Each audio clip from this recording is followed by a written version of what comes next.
एक राज्य के गांव में विजय नाम का एक गरीब किसान अपनी पत्नी के साथ रहता था।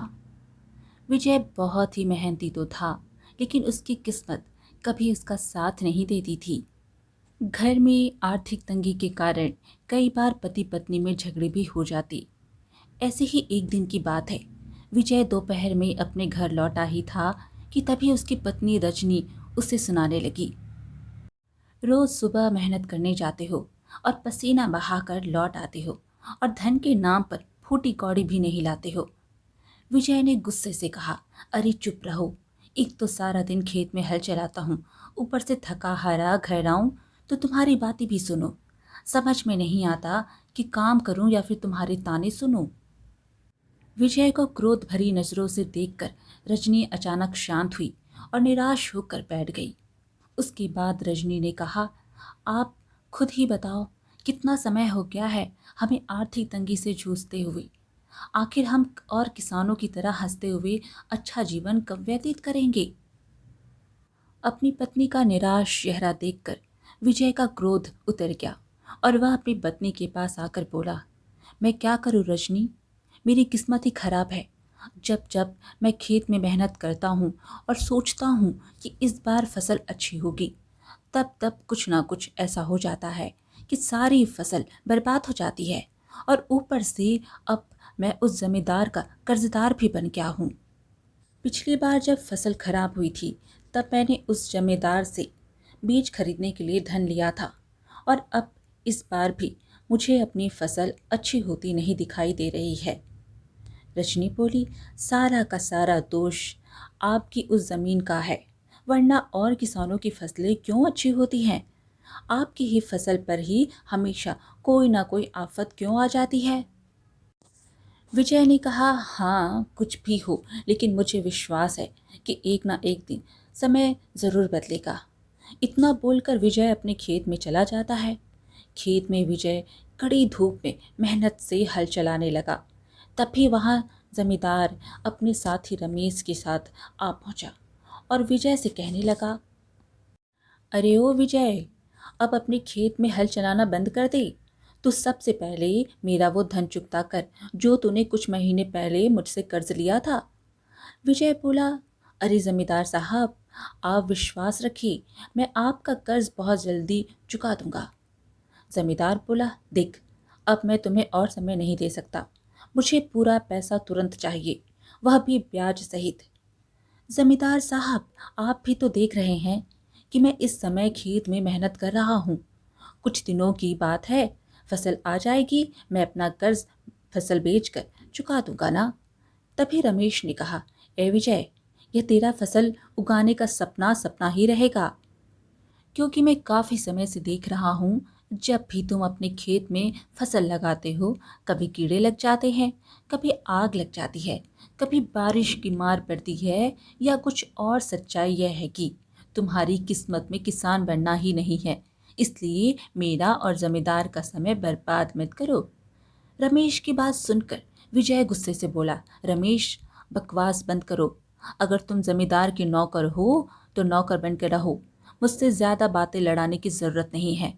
जमींदार ने कहा, अच्छा, मैंने तो सुना था कि तुम्हें गुस्सा बहुत जल्दी आ जाता है, पर अब मैं ऐसा काम करूंगा कि तुम्हें गुस्सा ही नहीं आएगा।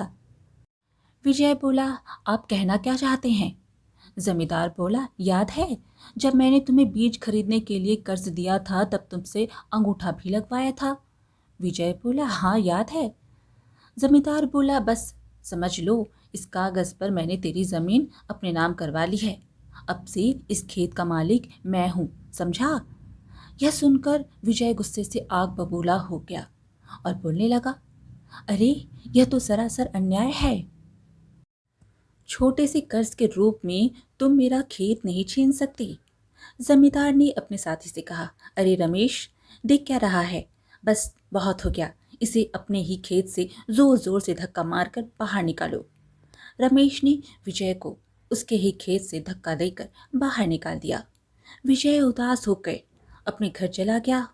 उसकी आंखों में गुस्सा और अपमान की आग जल रही थी।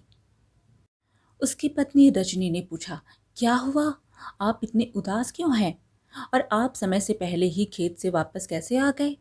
विजय बोला, रजनी, जमींदार ने मेरे साथ बेईमानी की है। उसने मेरा खेत मुझसे छीन लिया।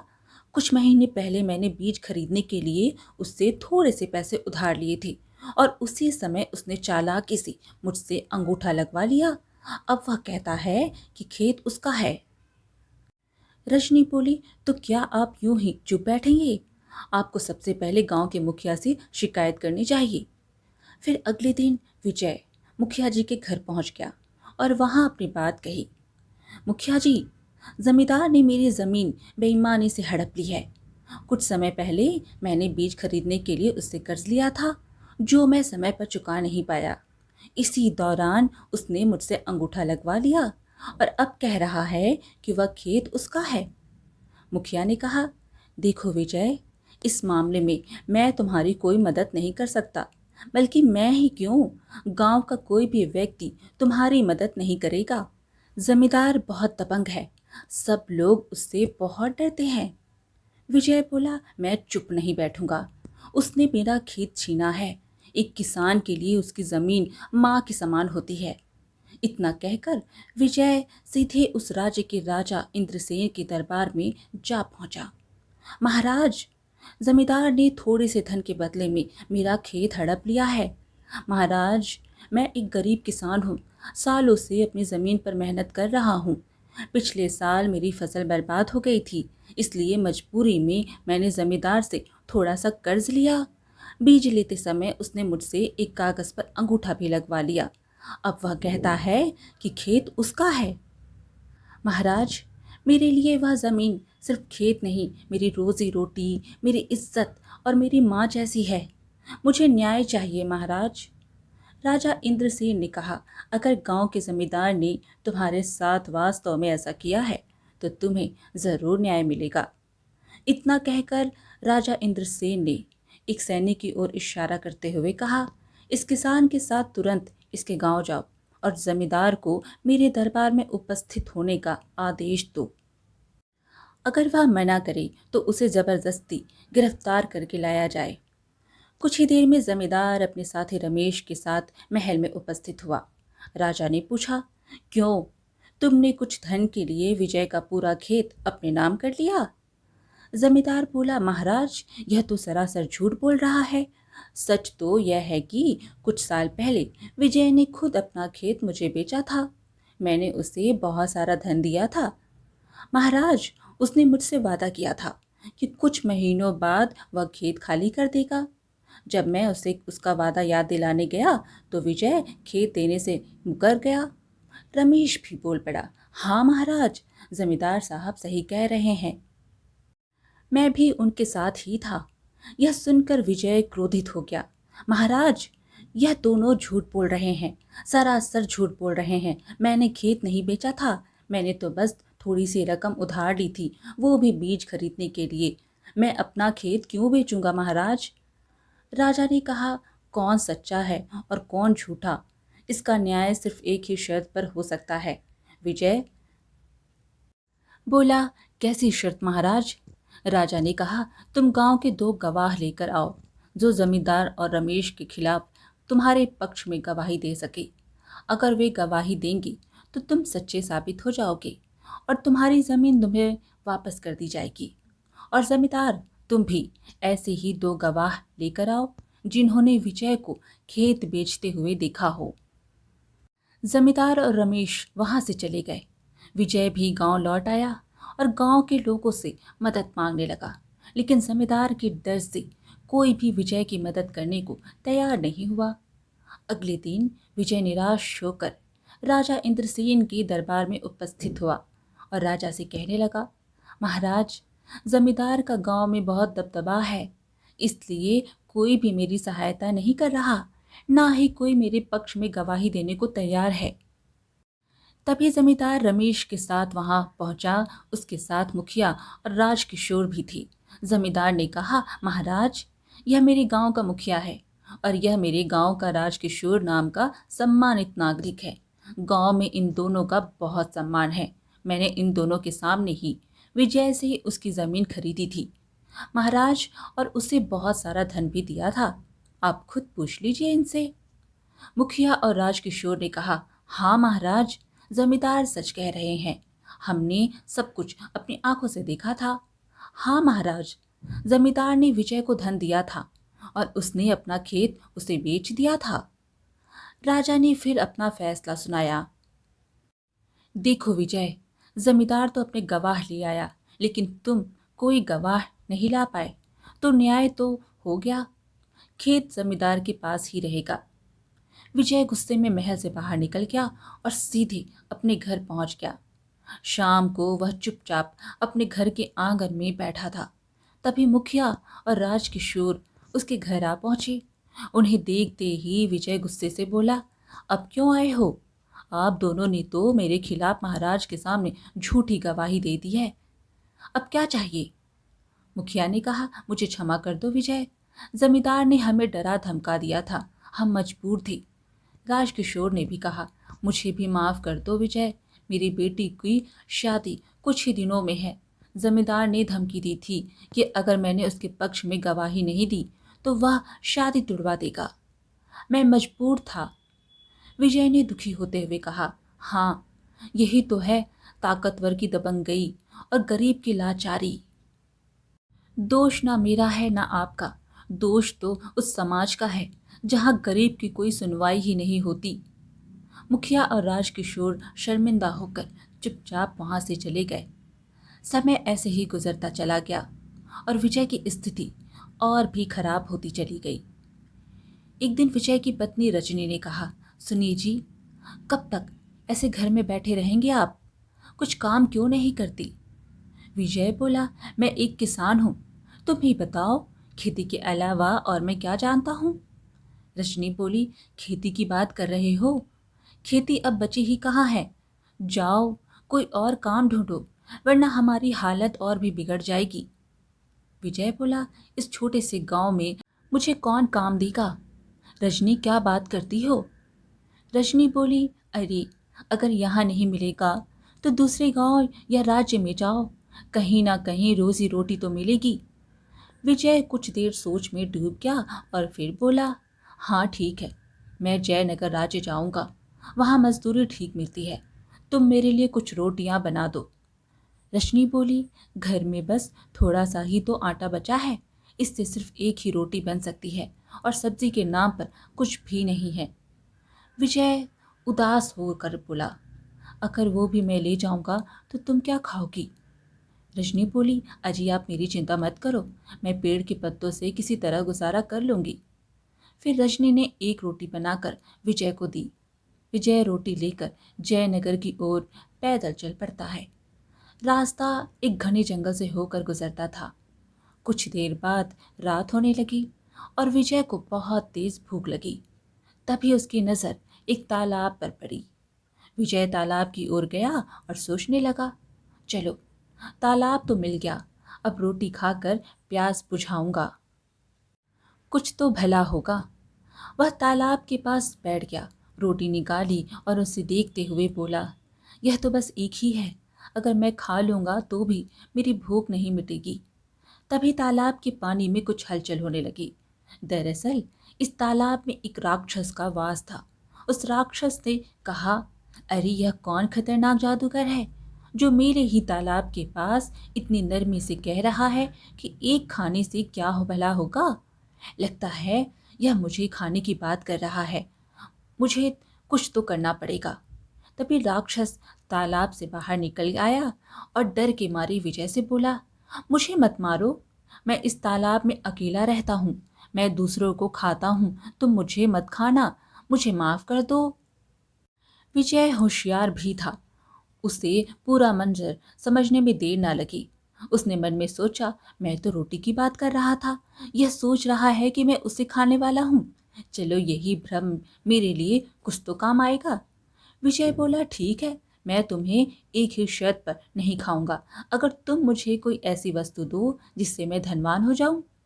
राक्षस तुरंत अपना हाथ टेढ़ी मेढ़ी दिशाओं में घुमाने लगा। अचानक रंग बिरंगी किरणों के साथ एक सुंदर और विचित्र पक्षी विजय के सामने प्रकट हो गया। फिर उस राक्षस ने कहा, तुम इसे ले जाओ, धनवान हो जाओगे। विजय बोला, क्या बकवास कर रहे हो? इस छोटे से पक्षी से मैं कैसे धनवान बनूंगा? राक्षस बोला, यह कोई साधारण पक्षी नहीं है, यह बोलने वाला पक्षी है। यह भविष्य की बातें भी बताता है, और जब तुम इससे धन की इच्छा व्यक्त करोगे तो इसकी आंखों से किरणें निकलेंगी और सोने चांदी के खजाने प्रकट होंगे, समझे? विजय खुश हुआ और बोला, अच्छा, अगर ऐसा है तो यह पक्षी अब मेरा हुआ और तुम अपने तालाब में अब सुरक्षित रह सकते हो। ठीक है। विजय अब खुशी खुशी वहां से अपने गांव की ओर चल पड़ा। वह रास्ते भर मन ही मन सोचता रहा, रजनी जब इस पक्षी के बारे में सुनेगी तो वह बहुत खुश हो जाएगी, और जब मैं धनवान हो जाऊंगा तो किसी गरीब पर आंच नहीं आने दूंगा। लेकिन चलते चलते मैं अब बहुत थक गया हूँ। काश कहीं एक रात के लिए रुकने का कोई ठिकाना मिल जाए। तभी उसकी नजर एक झोपड़ी पर पड़ी, जिसके बाहर एक बूढ़ा व्यक्ति बैठा हुआ था। विजय झोपड़ी के पास जा पहुंचा। वो बूढ़ा व्यक्ति विजय की ओर देखकर बोला, अरे तुम कौन हो? विजय बोला, बाबा देखिए, मैं अपने गांव जा रहा हूँ। रात हो गई है और ठंड भी बहुत है। क्या एक रात मैं आपकी झोपड़ी में रह सकता हूँ? बूढ़े ने कहा, तुम लुटेरे या डाकू तो नहीं लगते? ठीक है, लेकिन सिर्फ एक रात, सुबह होते ही निकल जाना। मुझे अकेले रहने की आदत है। विजय ने आधी रात के बाद उस बूढ़े की झोपड़ी में शरण ले ली। रात का समय था। बूढ़ा व्यक्ति झोपड़ी के अंदर गहरी नींद में था, लेकिन विजय की आंखें उस जादुई पक्षी पर टिकी हुई थी। क्यों ना इस पक्षी को परखा जाए। क्या राक्षस ने सच कहा था या फिर झूठ? विजय ने पक्षी से कहा, क्या तुम सच में मुझे धन दे सकते हो? अगर हाँ तो मुझे दिखाओ। पक्षी बोला, मांगो, तुम क्या चाहते हो? जो भी मांगोगे मैं वो दे दूंगा। विजय बोला, अरे यह तो वास्तव में बोलता है, मतलब कि राक्षस सच कह रहा था। मैं इससे कुछ मांग कर देखता हूँ। देखो, मुझे 10 सोने के सिक्के चाहिए। पक्षी की आंखों से रंग बिरंगी किरणें निकलने लगी और 10 सोने के सिक्के प्रकट हो गए। यह देख विजय बहुत खुश हुआ। अरे यह तो सच में बड़ी बात है। राक्षस ने बिल्कुल सही कहा था। कल जब रजनी यह देखेगी तो बहुत खुश होगी। उसकी खुशी का कोई ठिकाना नहीं होगा। मैं भी धनवान हो जाऊंगा और फिर किसी गरीब को कोई परेशानी नहीं आने दूंगा। यह पक्षी मेरी किस्मत बदल देगा। उसके बाद विजय गहरी थकान से सो गया था। वह खुश था कि कल सुबह वह अपने गांव वापस जाएगा और रजनी को सब कुछ बताएगा। लेकिन वह बूढ़ा आदमी पूरी तरह से सोया नहीं था। वह चुपचाप उसकी बातें सुन रहा था। बूढ़े ने सोचा, अरे यह तो चमत्कारी पक्षी है, क्यों ना इसे चुरा लूं, यह मेरे बहुत काम आएगा। बूढ़े व्यक्ति ने झोपड़ी के पीछे पक्षी को एक टोकरी में छुपा दिया। जब सुबह विजय जागा, वह पक्षी को ना पाकर बूढ़े व्यक्ति से बोला, बाबा मेरा पक्षी कहाँ गया? बूढ़े ने कहा, तुम्हारा पक्षी तो उड़ गया। विजय को शक होने लगा। चुपचाप बताओ, मेरा पक्षी कहाँ है? बूढ़े ने कहा, अरे तू चला जा यहाँ से, नहीं तो मैं तुझे काट कर फेंक दूंगा, कोई पूछने भी नहीं आएगा। विजय का शक अब यकीन में बदल गया। वह समझ गया था कि पक्षी बूढ़े आदमी के पास है। लेकिन विजय बहुत कमजोर दिल का मालिक था। वह बूढ़े आदमी की बातें सुनकर डर गया और राक्षस के पास आ गया। ओ राक्षस, बाहर निकलो, मैं तुम्हें जिंदा नहीं छोड़ूंगा। बाहर निकलो, तुमने मुझे धोखा दिया है। राक्षस तुरंत तालाब से बाहर आकर बोला, अब बताओ क्या हुआ? मैंने तो तुम्हें वह चमत्कारी पक्षी दिया था जो तुम्हारी हर मुश्किल को आसान कर सकता है, तो फिर तुम वापस क्यों आए? विजय बोला, अरे क्या पक्षी दिया था? वह तो उड़ गया। मैं रात को सोया था, सुबह उठा तो पक्षी गायब हो चुका था। राक्षस बोला, यह कैसे हो सकता है? वह पक्षी तो अपने मालिक से अलग नहीं हो सकता था। विजय बोला, अरे तो क्या मैं झूठ बोल रहा हूँ? मैं तुम्हें वैसा ही दूसरा पक्षी देता हूँ जो तुम्हारी हर ख्वाहिश पूरी करेगा। विजय बोला, नहीं नहीं, मुझे ऐसी शक्ति चाहिए कि बड़ी से बड़ी सेना भी मेरा मुकाबला ना कर सके, समझे? राक्षस प्रसन्न हो गया और एक रंगीन चमकती अंगूठी विजय को दे दी और बोला, यह एक जादुई अंगूठी है जो अब तुम्हारी स्वामित्व है। इसकी खास ताकत से तुम किसी को भी पत्थर में बदल सकते हो और जब चाहो तो उसे वापस भी ला सकते हो। यह शक्ति तुम्हें अपनी मर्जी के अनुसार हर हालात पर काबू पाने का मौका देगी, समझे? फिर विजय उसी झोपड़ी में वापस लौट आया। दिल में कई विचारों के बादल छाए हुए थे। वह सोच रहा था कि क्या वास्तव में यह सब सच है? क्या यह अंगूठी सच में इतनी शक्तिशाली है? विजय बूढ़े व्यक्ति के सामने जाकर खड़ा हुआ और गहरी सोच में डूबा हुआ बोला, सुनो, मेरा पक्षी वापस कर दो, वरना तुम्हारे लिए अच्छा नहीं होगा। मैं आखिरी बार कह रहा हूं। बूढ़े ने कहा, अरे लगता है कि तुम ऐसे नहीं मानोगे। रुक जाओ, मैं तुम्हें बताता हूँ। उस बूढ़े की यह बात सुनकर विजय ने अंगूठी से कहा, लालची बूढ़े को अभी पत्थर बना दो। विजय के यह कहते ही बूढ़े का शरीर पत्थर में बदलने लगा। वह डर गया और कांपते हुए बोला, माफ कर दो, मैं लालच में आकर उसे चुरा लिया था।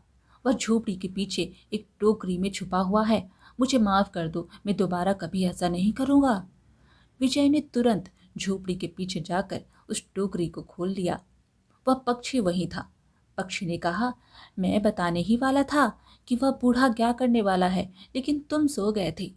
विजय ने कहा, अरे हाँ, मुझे तो याद ही नहीं रहा कि तुम भविष्य भी बता सकते हो। उसके बाद विजय ने बूढ़े से कहा, अगर तुमने दोबारा किसी को धोखा देने की कोशिश की तो मैं तुम्हें हमेशा के लिए पत्थर बना दूंगा, समझ गए? विजय पक्षी को लेकर खुशी खुशी अपने घर लौटा। अब उसके दिल में डर की जगह सुकून था। उसने रजनी को सारी कहानी सुनाई, कैसे उसे पक्षी मिला और कैसे एक जादुई अंगूठी ने उसकी मदद की। रजनी हैरान भी थी और खुश भी। उसका पति सही सलामत वापस आ गया। रजनी ने पक्षी से कहा, क्या तुम वाकई भविष्य बता सकते हो? पक्षी बोला, हाँ, तुम्हारे भाग्य में बहुत धन लिखा है, तुम बहुत अमीर बनोगे। रजनी खुशी से बोली, अच्छा, तो फिर देर किस बात की? ढेर सारा सोना मेरे सामने प्रकट कर दो। अचानक आकाश से रंग बिरंगी किरणें जमीन पर उतरने लगी, जो बहुत सारी मुद्राओं के ढेर की तरह चमक रही थी। रोशनी की चमक में मुद्राओं का वह ढेर जादुई खजाने जैसा दिख रहा था। कुछ ही समय में विजय पूरे गांव का सबसे ज्यादा धनी और सम्मानित व्यक्ति बन चुका था। उसकी छोटी सी झोपड़ी अब एक सुंदर और बड़ी सी हवेली बन चुकी थी, जिसमें खुशहाली और शांति की रोशनी छाई थी। एक दिन वह चमत्कारी पक्षी उड़ता हुआ आ गया और विजय के कान में धीरे से कुछ कहने लगा। विजय बोला, क्या कहा? राजा सूर्य प्रताप नगर की सीमा में अपनी पूरी सेना के साथ घुस आया है। अब समय आ गया है जमींदार को सबक सिखाने का। विजय ने अपने एक सेवक को राज दरबार में भेजा, जाओ, राजा इंद्रसेन से कहो कि गांव का सबसे अमीर व्यक्ति ने उन्हें निमंत्रण दिया है और यह सारे सोने के पात्र भी उपहार में दिए हैं। वह सेवक राजा इंद्रसेन के दरबार में पहुंचा और सोने के पात्रों से भरी थाली उनके सामने रख दी और कहा, हमारे गांव के सबसे धनवान व्यक्ति विजय ने आपको और मंत्री जी को आमंत्रित किया है। राजा सोने के पात्र को देखकर आश्चर्यचकित हो गया। इतने सारे पात्र, हमने कभी इतनी बड़ी भेंट नहीं देखी। मंत्री ने कहा, महाराज, अब तो जाकर देखना ही पड़ेगा कि आखिर यह कौन है। राजा इंद्रसेन मंत्री को साथ लेकर विजय के आलीशान हवेली पहुंच गया। विजय कुछ ही देर बाद अपनी पत्नी रजनी के साथ वहां पहुंचा तो राजा उसे देखकर चौंक गया। अरे, तुम तो वही किसान हो जो कुछ समय पहले मेरे पास न्याय मांगने आए थे। विजय बोला, हाँ, और उस समय आपने मुझे न्याय नहीं दिया था। राजा बोला, मुझे सब कुछ याद है, लेकिन यह कैसे संभव हुआ? रातों रात तुम्हारे पास इतना धन कहाँ से आ गया? विजय बोला, क्षमा कीजिए महाराज, यह मैं आपको चाह कर भी नहीं बता सकता। मंत्री बोला, फिर हमें यहाँ क्यों बुलाया गया है? तुम्हारे पास अब इतना वैभव है कि अकेले ही 10 जमींदारों को सबक सिखा सकते हो। राजा ने कहा, हाँ, मंत्री ठीक कह रहे हो। बताओ, विजय, तुम्हारा मकसद क्या है? विजय बोला, महाराज, मैं आपको एक अत्यंत महत्वपूर्ण सूचना देना चाहता हूँ, परंतु इससे पहले मैं चाहता हूँ कि आपने मेरे साथ जो अन्याय किया था उसकी पूरी सुनवाई करें और हाँ, यह बात आपके भविष्य से जुड़ी हुई है। अगर आपने इसे नज़रअंदाज किया तो कुछ ही दिनों में आपका राज्य आपके हाथ से निकल सकता है। राजा ने कहा, तुम क्या चाहते हो, साफ साफ कहो। विजय बोला, मैं चाहता हूँ कि आप मेरे घर पर जमींदार रमेश मुखिया और राजकिशोर को बुलाकर उनसे साफ साफ पूछें कि क्या मैंने वास्तव में अपना खेत बेचा था या नहीं। राजा ने अपने सैनिकों से कहा, सैनिकों, तुरंत जाकर उन चारों को बुलाकर मेरे सामने ले आओ। कुछ ही देर में वे चारों वहां पहुंचकर उपस्थित हो गए। विजय ने कहा, मुखिया जी, सच सच बताओ, क्या मैंने वाकई जमींदार को अपना खेत बेचा था? मुखिया ने कहा, क्षमा कीजिए महाराज, मैंने जमींदार के दबाव में आकर यह झूठ बोला था। राजकिशोर ने भी कह दिया, मैंने भी झूठ कहा था महाराज, क्योंकि उसने मेरी बेटी की शादी रोकने की धमकी दी थी। विजय बोला, देखा महाराज, जब यह लोग एक गरीब किसान के सामने थे तो यह उसके पक्ष में नहीं बोले, लेकिन आज जब इन्हें पता चला कि मैं इतना अमीर हूँ कि जमींदार मेरे सामने कुछ भी नहीं, तो यह सब मेरे पक्ष में बोल रहे हैं। मैं चाहता हूँ कि आपके राज्य में ऐसा न्याय स्थापित हो जाए जहाँ अमीर और गरीब के बीच कोई फर्क ना हो। राजा ने कहा, सैनिकों, तुरंत इन चारों को जेल में डाल दो और ले जाओ। वे चारों ही माफी मांगने लगी, मुझे माफ कर दीजिए, मुझे माफ कर दीजिए। विजय बोला, हाँ ठीक है, मैंने तुम्हें माफ कर दिया, लेकिन मेरा खेत मुझे वापस लेना होगा। वह मेरे पूर्वजों की निशानी है और इसे कोई छीन नहीं सकता। जमींदार बोला, हाँ ठीक है, मैं देने के लिए तैयार हूँ। विजय बोला, अब जाओ, लेकिन याद रखना, अगर अब किसी गांव वाले के साथ अन्याय हुआ तो मैं तुम्हें माफ नहीं करूंगा। जमींदार रमेश सिर झुकाए चले गए और मुखिया और राजकिशोर भी शर्मिंदगी के साथ लौट गए।